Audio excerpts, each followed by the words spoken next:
सद्गुरुदेव भगवान की जय हो। श्रीमद् भगवद गीता 5वां अध्याय।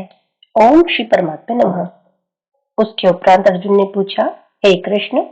आप कर्मों के संन्यास की और फिर निष्काम कर्मयोग की प्रशंसा करते हैं, इसलिए इन दोनों में एक जो निश्चय किया हुआ कल्याणकारक होवे उसको मेरे लिए कहिए। इस प्रकार अर्जुन के पूछने पर श्री कृष्ण महाराज बोले, हे अर्जुन, कर्मों का संन्यास अर्थात मन, इंद्रियों और शरीर द्वारा होने वाले संपूर्ण कर्मों में कर्तापन का त्याग और निष्काम कर्मयोग अर्थात समत्व बुद्धि से भगवद अर्थ कर्मों का करना, ये दोनों ही परम कल्याण के करने वाले हैं। परंतु उन दोनों में भी कर्मों के संन्यास से निष्काम कर्मयोग साधन में सुगम होने से श्रेष्ठ है। इसलिए हे अर्जुन, जो पुरुष न किसी से द्वेष करता है और न किसी की आकांक्षा करता है, वह निष्काम कर्मयोगी सदा सन्यासी ही समझने योग्य है, क्योंकि राग देश आदि द्वंद्वों से रहित हुआ पुरुष सुख पूर्वक संसार रूप बंधन से मुक्त हो जाता है। हे अर्जुन, ऊपर कहे हुए संन्यास और निष्काम कर्मयोग को मूर्ख लोग अलग अलग फल वाले कहते हैं, न कि पंडित जन, क्योंकि दोनों में से एक में भी अच्छी प्रकार स्थित हुआ पुरुष दोनों प्रकार के फल स्वरूप परमात्मा को प्राप्त होता है। ज्ञान योगियों द्वारा जो परमधाम प्राप्त किया जाता है, निष्काम कर्मयोगी द्वारा भी वही प्राप्त किया जाता है। इसलिए जो पुरुष ज्ञान योग और निष्काम कर्मयोग को फल रूप से एक देखता है, वही ही यथार्थ देखता है। परंतु हे अर्जुन, निष्काम कर्मयोग के बिना संन्यास अर्थात मन, इंद्रियों और शरीर द्वारा होने वाले संपूर्ण कर्मों में कर्तापन का त्याग प्राप्त होना कठिन है और भगवत स्वरूप को मनन करने वाला निष्काम कर्मयोगी परब्रह्म परमात्मा को शीघ्र ही प्राप्त हो जाता है। वश में किया हुआ है शरीर जिसके, ऐसा जितेंद्रिय और विशुद्ध अंतःकरण वाला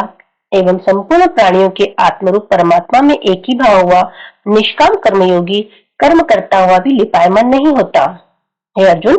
तत्व को जानने वाला सांख्य योगी तो देखता हुआ, सुनता हुआ, स्पर्श करता हुआ, सूंघता हुआ, भोजन करता हुआ, गमन करता हुआ, सोता हुआ, श्वास लेता हुआ, बोलता हुआ, त्यागता हुआ, ग्रहण करता हुआ तथा आंखों को खोलता और मीचता हुआ भी सब इंद्रियां अपने अपने अर्थों में बरत रही है, इस प्रकार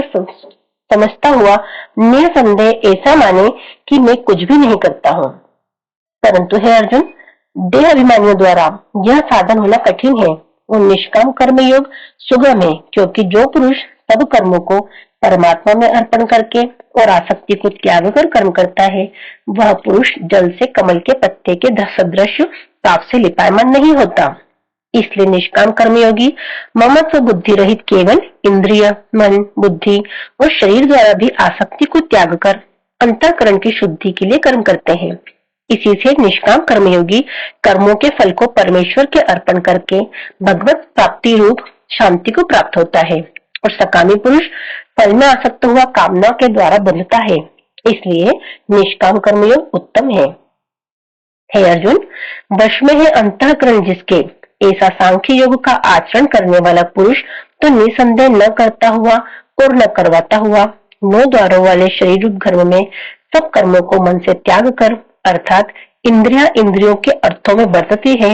ऐसे मानता हुआ आनंद पूर्वक सच्चिदानंद घन परमात्मा के स्वरूप में स्थित रहता है। परमेश्वर भी भूत प्राणियों के न कर्तापन को और न कर्मों को और न कर्मों के फल के संयोग को वास्तव में रचता है, किंतु परमात्मा के सकाश से प्रकृति ही बरतती है, अर्थात गुण ही गुणों में बरत रहे हैं। सर्वव्यापी परमात्मा न किसी के पाप कर्म को और न किसी के शुभ कर्म को भी ग्रहण करता है, किंतु माया के द्वारा ज्ञान ढका हुआ है, इससे सब जीवित मोहित हो रहे हैं। परंतु जिनका वह अंतःकरण का ज्ञान अज्ञान आत्मज्ञान द्वारा नाश हो गया है, उनका वह ज्ञान सूर्य के सदृश उस सच्चिदानंद घन परमात्मा को प्रकाशता है, अर्थात परमात्मा के स्वरूप को साक्षात कराता है। हे अर्जुन,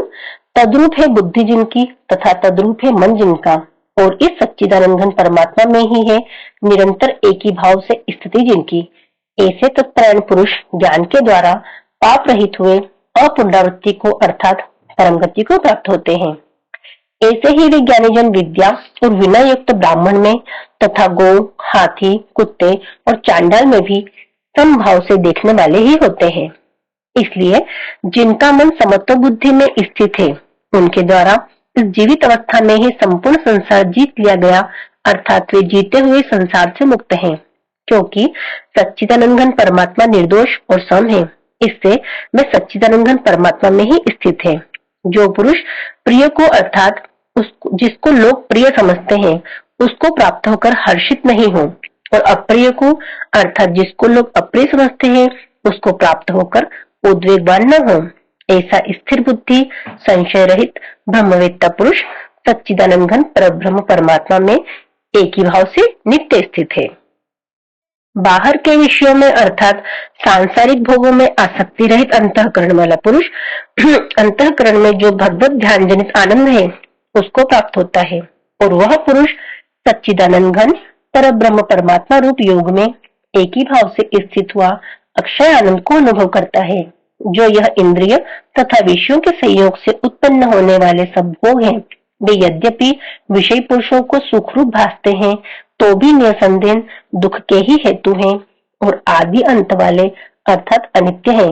इसलिए हे अर्जुन, बुद्धिमान विवेकी पुरुष उनमें नहीं रमता। जो पुरुष शरीर के नाश होने से पहले ही काम और क्रोध से उत्पन्न हुए वेग को सहन करने में समर्थ है, अर्थात काम क्रोध को जिसने सदा के लिए जीत लिया है, वह मनुष्य इस लोक में योगी है और वही सुखी है। जो पुरुष निश्चय करके अंतरात्मा में ही सुख वाला है और आत्मा में ही आराम वाला है तथा जो आत्मा में ही ज्ञान वाला है, ऐसा वह सच्चिदानंद घन परब्रह्म परमात्मा के साथ एक ही भाव हुआ सांख्य योगी शांत ब्रह्म को प्राप्त होता है। नाश हो गए हैं सब पाप जिनके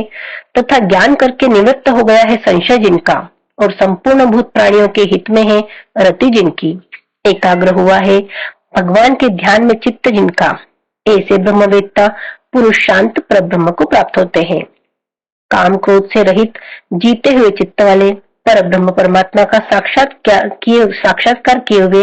ज्ञानी पुरुषों के लिए सब ओर से शांत परब्रह्म परमात्मा ही प्राप्त है। हे अर्जुन, बाहर के विषय भोगों का न चिंतन करता हुआ बाहर ही त्याग कर और नेत्रों की दृष्टि को भ्रकुटी के बीच में स्थित करके तथा नासिका में विचरने वाले प्राण और अपन वायु को सम करके जीती हुई है इंद्रियां, मन और बुद्धि जिसकी, ऐसा जो मोक्ष परायण मुनि इच्छा भय और क्रोध से रहित है वह सदा मुक्त ही है। और हे अर्जुन, मेरा भक्त मेरे को यज्ञ और तपों का भोगने वाला और संपूर्ण लोकों के ईश्वर का भी ईश्वर तथा संपूर्ण भूत प्राणियों का सूर्योदय अर्थात स्वार्थ रहित प्रेमी, ऐसा तत्व से जानकर शांति को प्राप्त होता है और सच्चिदानंद घन परिपूर्ण शांत ब्रह्म के सिवा उसकी दृष्टि में और कुछ भी नहीं रहता, केवल वासुदेव ही वासुदेव रह जाता है। इति श्रीमद् भगवद गीता रूपी उपनिषद एवं ब्रह्म विद्या तथा योग शास्त्र विषयक श्री कृष्ण और अर्जुन के संवाद में कर्म संन्यास योग नामक 5वां अध्याय समाप्त। हरि शरणम हरि शरणम हरि शरणम।